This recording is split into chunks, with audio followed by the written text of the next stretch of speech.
What happens when a country known for its vibrant carnival, samba rhythms, and deep Catholic roots begins to embrace a faith that was once foreign to its shores? Can a nation so deeply tied to its traditions find space for a new spiritual awakening? This is the story of Brazil in 2024, a year marked not just by the usual festivities, but by a surprising and profound transformation. Thousands of Brazilians, in search of meaning and peace, began turning to Islam. But how did this happen? And what does it mean for the future of Brazil? Brazil, a country synonymous with carnival, soccer, and the Amazon rainforest, is also a land of deep spiritual roots. For centuries, Catholicism has been the dominant faith, shaping the culture, traditions, and identity of the Brazilian people. From the grand cathedrals of Rio de Janeiro to the small chapels in rural villages, the influence of the Catholic Church is everywhere. But in recent years, something unexpected has been happening. A new spiritual wave is sweeping across the country, and it's coming from an unlikely source: Islam. The story of Islam in Brazil is not new.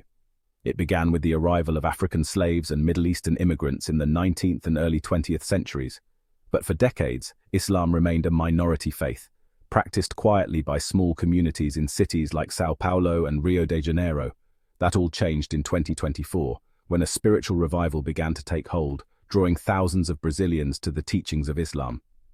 This is the story of how a country known for its exuberance and joy found a new kind of peace in the embrace of a faith that was once foreign to its shores. The spark: Raphael's journey.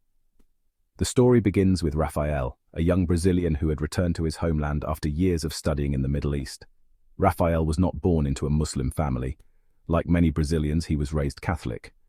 But during his time abroad, he found something he had been searching for: a sense of peace and purpose in Islam. Islam teaches balance, peace, and love, Raphael would say, his eyes shining with enthusiasm. That's what I found. When Raphael returned to Brazil, he couldn't stay silent. He saw his fellow Brazilians, especially the youth, caught in a whirlwind of fast-paced, pleasure-filled lives, yet feeling empty inside. He knew he had to share what he had discovered. And so, he began organizing small seminars on Islam, inviting people to learn about this faith that had transformed his life. At first, only a handful of people showed up, but as word spread on social media, something extraordinary began to happen.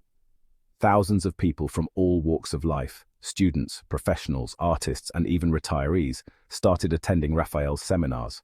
They were curious, searching for something more than the material comforts of modern life, and in Islam, they found answers. The movement grows. What started as a small movement in São Paulo quickly spread to other major cities: Rio de Janeiro, Porto Alegre, Belo Horizonte, and beyond. Mosques that were once quiet began to fill with people from all backgrounds. Some were young people searching for deeper meaning in their lives. Others were hard-working individuals who felt that Islam offered a peace they hadn't found in their daily routines. One of the most memorable moments came in May 2024, when a new mosque opened in the heart of Rio de Janeiro. The mosque was filled with people reciting the Shahada, the Islamic declaration of faith, and embracing Islam for the first time. It was a powerful symbol of this spiritual revival, and it took many Brazilians by surprise. What is happening to our country? Became a common question, not just in casual conversations, but in the media as well. Television programs and public discussions began to explore this phenomenon, trying to understand why so many Brazilians were turning to Islam. The Catholic response. The rise of Islam in Brazil did not go unnoticed by the Catholic Church, which has long been a dominant force in the country's social and cultural life. For many Catholics, this shift was unsettling.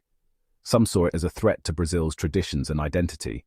In smaller towns, tensions began to rise as debates between churches and mosques became more heated. "We must maintain our Catholic traditions and values," urged one church leader at a conference in Salvador. "This is who we are." But not all Catholics viewed the rise of Islam as a threat. Some saw it as an opportunity to foster interfaith dialogue and build a more inclusive society. "We have more in common than we think," said a Catholic priest at an interfaith event in Rio. "Both of our religions teach peace and compassion for others." The role of social media. Social media played a crucial role in spreading the message of Islam in Brazil. Hashtags like #Islam in Brazil and #Spiritual Revival went viral, drawing attention to the growing number of conversions. Videos of Brazilians reciting the Shahada, attending mosque for the first time, and sharing their stories of spiritual transformation were shared widely, inspiring others to explore Islam. For many Brazilians, social media was their first introduction to Islam. They began visiting mosques, signing up for Arabic classes, and enrolling in Quranic studies. What started as curiosity soon turned into a deep connection to the faith. Challenges and controversies. The rise of Islam in Brazil was not without its challenges. In more conservative areas, tensions emerged as some Catholics felt threatened by the growing presence of Islam. Concerns were raised about the impact on Brazilian culture, particularly on traditions like Carnival and other Catholic-rooted festivals. Should we change our traditions for this new religion? Was a question often posed by conservative groups. In some cases, protests broke out, with people calling for the preservation of Brazil's Catholic identity. But amid the controversy, there were also stories of hope and unity. In the coastal city of Recife, an annual festival was held that blended samba music with Islamic themes, celebrating the fusion of two seemingly different traditions. It was a powerful reminder that Brazil's strength lies in its diversity. Interfaith dialogue. As the Muslim community grew, so did efforts to build bridges with the Catholic community. Muslim leaders and progressive Catholic figures began organizing interfaith dialogues, aiming to foster understanding and cooperation. These meetings were not just about religion. They also addressed social issues like poverty, education, and justice. Together we can build a better world, said a Brazilian scholar who had recently converted to Islam. Our faiths may be different, but our goals are the same. These dialogues proved to be incredibly fruitful. Over time, more and more Catholics began to open their minds to Islam, appreciating the shared values of peace, compassion, and respect for others. The rise of Islam in Brazil raises important questions about identity, tradition, and the role of religion in modern society. What does it mean to be Brazilian in the 21st century? And how can a country so deeply rooted in one faith find space for another? These are questions that Brazil and many other nations will continue to grapple with as the world becomes increasingly interconnected. The growing influence of Islam in Brazil has sparked debates about the role of religion in public life. Some see it as a threat to Brazil's Catholic identity, while others view it as an opportunity to build a more inclusive and diverse society. The Catholic Church, long a dominant force in Brazil, is now facing the challenge of adapting to a changing spiritual landscape. But for many Muslims in Brazil, this is not about replacing one faith with another. It's about finding peace, purpose, and a sense of belonging in a world that often feels chaotic and uncertain. As one convert put it, Islam taught me about inner peace that I had never felt before. I immersed myself in Islamic texts, attended lectures by Islamic scholars, and reached out to members of the local Muslim community, seeking guidance and understanding. The more I learned, the more convinced I became that Islam was the path I was destined to follow, a path that felt right and true. His conversion, however, was met with mixed reactions, a blend of emotions that ranged from acceptance to confusion. While some friends and family members were accepting and supportive, others struggled to understand, grappling with their own beliefs and concerns. They questioned his decision, worried about his well-being, and feared he was turning away from his roots, unsure of what this new path would mean for him and for them. Despite the initial challenges, Raphael's conviction only deepened. He found strength in his newfound faith, which provided him with a sense of purpose and direction. He embraced his new faith with fervor and a desire to share the peace and understanding he had found. His enthusiasm was contagious, and he felt a deep responsibility to spread the message. He began organizing small gatherings in his home, inviting friends, family, and curious strangers to learn about Islam. These gatherings became a safe space for open dialogue and mutual respect. I spoke passionately about the beauty of Islamic teachings, emphasizing the commonalities between Islam and Christianity, highlighting the shared values and moral principles, and dispelling misconceptions that had long fueled prejudice and fear. It was important to bridge the gap between different faiths and promote understanding. Word of Raphael's conversion and his efforts to educate others about Islam began to spread beyond his immediate circle. His story resonated with many, and his efforts to educate others about Islam began to spread beyond his immediate circle. People were intrigued by his journey and the authenticity of his message.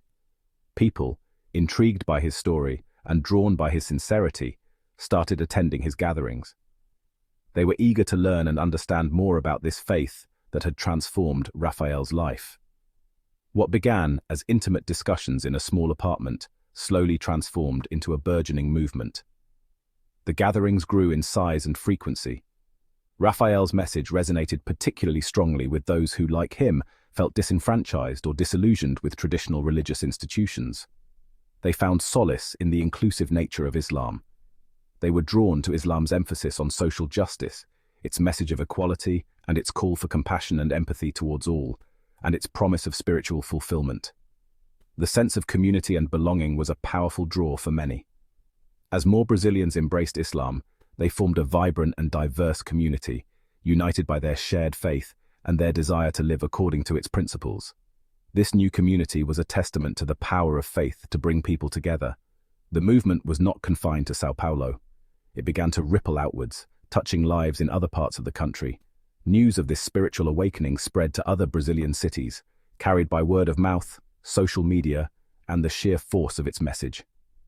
In Rio de Janeiro, Brasilia, and Salvador, small pockets of Muslims began to emerge, drawn by the same yearning for spiritual connection and the same message of peace and understanding that had captivated Raphael.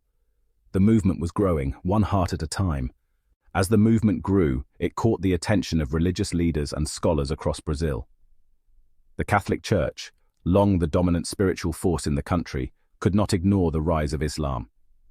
We are witnessing a significant shift in the spiritual landscape of our nation. While we respect the personal journeys of individuals, it is our duty to address the concerns and fears of our community. We must engage in open and honest dialogue to understand this change and find ways to coexist harmoniously. The rise of Islam also sparked a broader conversation about religious diversity and tolerance. Interfaith dialogues began to take place, bringing together leaders from different religious communities to discuss common values and mutual understanding. It's essential for us to recognize the shared values that unite us, rather than focusing on the differences that divide us. Through dialogue and mutual respect, we can build a society where diverse faiths coexist peacefully. The story of Islam in Brazil is not just about conversion, but about the evolving identity of a nation. It is a testament to the power of faith to transform lives and bring people together. As Brazil continues to navigate this spiritual awakening, it offers a glimpse into a future where faith, in its many forms, continues to shape the nation's soul. And so, the journey of spiritual transformation in Brazil continues, marked by moments of unity, understanding, and the enduring quest for a deeper connection to the divine. You know, social media has really changed the game. It's incredible how a single post can reach thousands, even millions of people. As the message of Islam began to spread, social media influencers like her played a pivotal role. Yeah, it's not just about sharing religious content. We share stories, experiences, and sometimes just a simple message of peace. Her efforts, along with many others, have helped to bridge gaps and foster understanding among diverse communities. Honestly, it's been a journey. Seeing how people respond and engage with the content makes it all worthwhile. The digital age has truly amplified the message, making it accessible to people from all walks of life. And it's not just about numbers, it's about real connections and making a difference in people's lives. The path was not easy. There were moments of doubt and resistance from the community. We were concerned. The rise of Islam challenged our traditional values and beliefs. Despite the challenges, Raphael persevered, believing in the power of faith and unity. It was crucial to open lines of communication. Understanding each other's faiths was the first step towards harmony. Through dialogue, bridges were built. Misunderstandings began to dissolve, paving the way for mutual respect. Converting to Islam was like finding a missing piece of my soul. It brought clarity and peace. The story of Islam in Brazil is a story of transformation, resilience, and hope. It's a reminder that faith, in all its forms, has the power to bring people together, even in the face of challenges and differences. As Brazil continues to navigate this new chapter in its history, one thing is clear: the country's strength lies in its ability to embrace diversity and celebrate the richness of its cultural and spiritual heritage. With that said, thanks for watching. And until next time, remember, the true measure of a nation's greatness lies not in its traditions, but in its ability to adapt, grow, and find unity.